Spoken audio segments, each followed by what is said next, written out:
Hello YouTube, welcome back over to GamingHouse, and I know it has been a while. It has been a rather busy and rather shitty couple months for myself. Personal issues and all that.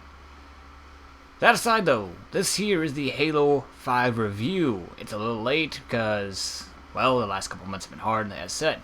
But, again, done with that. Let's go ahead and let's get into the Halo 5 review. Starting off with a bit of a summary, Halo 5 takes place, of course, after Halo 4, and involves the Master Chief running off on his own to go do his own thing, with this other Spartan team, Team Osiris, consisting of Locke, Buck, Tanaka, and Vale, going after them to kind of apprehend him and bring him back in. And with that, we're going to go ahead and lead into talking about the story of this game, and the story, well, sucks. There's not enough missions that you play as the Chief. You play primarily as Team Osiris in this bullshit kind of way of going after the Chief, which, despite all his previous efforts, the Chief's proven himself to be this guy that's always on focus and is the ultimate badass. They decide, no, we're going to send you after the Chief anyway. He must just be going AWOL. Also with that, there are things that aren't explained in-game that takes place between Halo 4 and 5. The events between that are explained in a comic called Halo Escalation. Unfortunately, usually when you do something like that, which I will use the example of Gears of War here, Gears of War had a book or two that explained the events between 2 and 3. And if you didn't read that book, you were not entirely out of luck for the story, as they had a cutscene that was in the game that you were able to click on and get caught up on the important plot details of what happened in those book or books.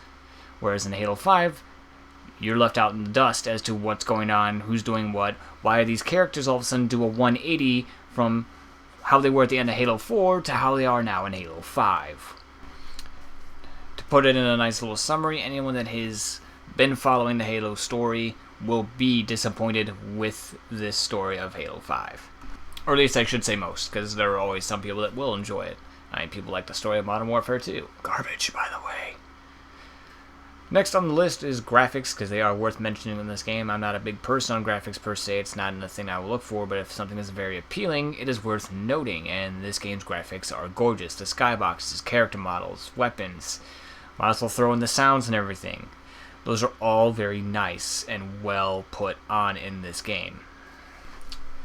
With traditional Halo gameplay, everything's still there from the previous games that anyone would be used to if you've been a big player of Halo. The new edition of aim-down sights is here, which, if you played Halo before, it's not going to affect your gaming style. You can still run around and shoot from the hip if you're used to that, and sometimes it's a lot more effective than trying to aim down sights, considering when you're shot, it does kick you out of your aim-down sights. Or ADS. That's the word I was looking for the nice abbreviation. Makes it sound nice and smarter. Now, some of the things that I did not like about some of the new features they've added, there is a shoulder charge in it, which seems cool at first, except it's more of a gimmick used to charge through walls, and if you're playing on any difficulty that's higher than normal, it does not one-hit kill enemies, or at least injures them to the point of being able to be killed within a few bullets. It is in fact it's more likely going to get you killed by the enemy recovering and shooting at you, and it's really bad when you're trying to go for an assassination, because if you're running at all, you're going to do a shoulder charge instead of an assassination move, which would, one kills the enemy instantly and the other one does not. A feature you may notice missing from this Halo is split screen, which was excluded for, well, no real good reason whatsoever. That's that. No more split screen. At least they're considering it. Over in the multiplayer section of things, besides the entire campaign, of course, being in co-op, with each character having their own loadout and skills, the other co-op modes are non-existent. They are removed. There is no firefight. There is no Spartan Ops. So with character customization, I hope you enjoy being red or blue most of the time for your character, unless you're playing free-for-all, which to me is a hit, because I like co-op modes, and unfortunately the only other time I get to see my awesome character is in the closing and opening of each match. Getting into your multiplayer modes, they're pretty much the same from the other ones. You've got Slayer, SWAT's Return, which I'm a fan of just because of the headshots and not having to dump an excess amount of bullets into people to kill them. A new mode, Breakout, is in, which is a one-life game mode with the central objective of capturing a flag, which most of the time it ends in people killing each other unless there is a outnumbered person, like a 2v1 or 3v1, and they're worried about the other guy, and then they can just capture flag and win it, but most of the time it's centered around the team killing each other. The big new game mode, Warzone, which was the replacement for Firefight and everything, has teams of 12 pitted against each other for a total of 24 players, as well as AI being thrown into the mix. Now, AI are not always there, they are occasionally there, and I gotta say, the opening Warzone is the best feeling of the game because it usually drops you right into the shit with a bunch of AI trying to kill you as you take your first base over, your home base. The end goal of this game is to reach 1,000 points, which is achieved through killing AI bosses and players. The other way to win is to destroy another team's reactor, which is achieved by capturing the 3 other bases in the area. Now, this game I've seen, and both ways. Most of the time it is by reaching the 1,000 point gap, as early on people started going for core, but as revealed in this game mode, sometimes people just push the enemy back and then sit outside the area and just start picking them off, with some of the horrible spawn points in this game having to spawn you when you select an objective. It will spawn you about 100 to 200 meters away from the set objective, depending on the enemy, and if you're in your core, it spawns you outside. Well, congrats, the enemy is just going to kill you as you spawn. Now, the other big thing with this game mode, which there is 2 of, I forgot to mention, Warzone, which is the mode I described before, and Warzone Assault, which is simply one team is attacking, trying to get to the core within a certain amount of time, while the other team defends. If they hold them at any point for an extended amount of time, the defenders win, which in most cases, defenders are usually winners, unless the attackers can get a blitzkrieg in at the start and take over the objective. But in most cases, it's really hard to attack a core because cores are right in the center of the home base, and with no destruction or anything else, the defenders have a lot of vantage points. So unless you've got vehicles to push in, you're kind of SOL trying to attack a reactor in a home base. But back on track with the other big thing is that Recs are being able to use in this, and Recs is short for requisitions. And with requisitions, this is how you get to acquire also your armor, weapons, and weapon skins for Warzone and other modes if it's, skins and armor. And nothing is earned anymore. It is more, well, actually, some nameplates are earned via this way. If you max out, say, weapon kills or Spartan kills or all that, then you'll earn an emblem. But other than that, everything else is completely and utterly left to RNG. You could sit there, and I've had friends open up 4 or 5 gold packs and not get a single piece of armor out of them.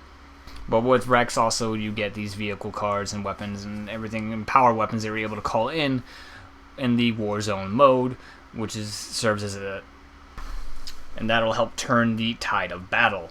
Fortunately, it'll also be equally as frustrating if you use a power weapon per se, and then you get killed immediately upon spawning or so, and with the somewhat effective balancing that is in Warzone, when you call in a wreck, you have this energy that is used up, and then you must wait for it to refill again, so you can't sit there and call in a tank, get blown up, and then your next life call in yet another tank.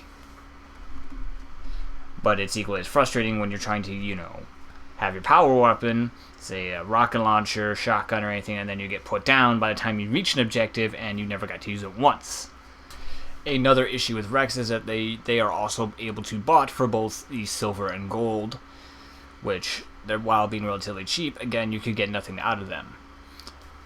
My issue with Rex also that stems from this is that since everything is RNG, it is artificially increasing playtime with multiplayer. You are not actually trying to earn anything. It feels more to me like you're grinding out a paycheck in hopes that you can use it for something really cool, which sometimes you don't.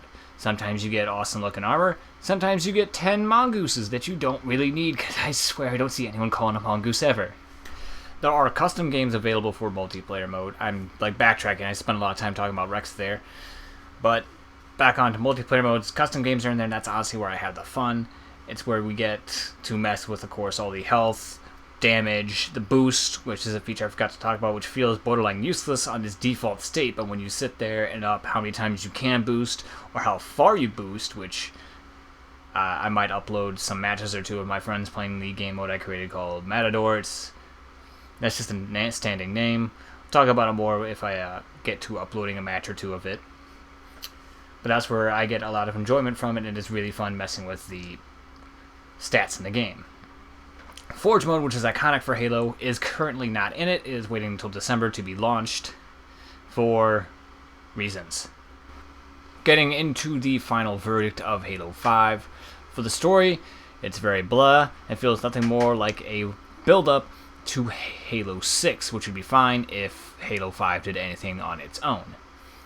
The multiplayer is mostly all around the same as it's always been, with the exception of now microtransactions being in the game, as well as RNG replacing a solid progression system, killing any kind of earning in the game.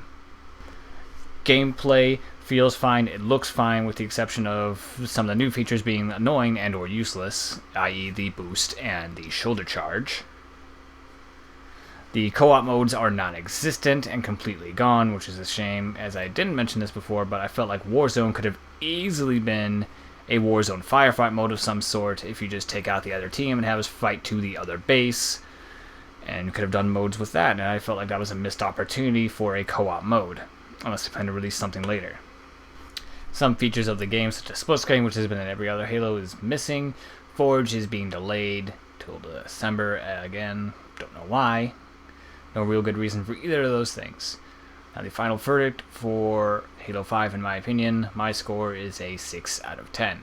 Originally, I was going to make it a 7, but then as it progressed on, I began to notice some more faults with personal experiences with multiplayer and everything else, kind of leading to a drop in a point for me. Now, as always, down below is Twitter and other things if you wish to follow me. If you enjoyed Halo 5 or didn't enjoy it, let me know in the comments below. I'll try to be interacting. I'm getting more back into the swing of things.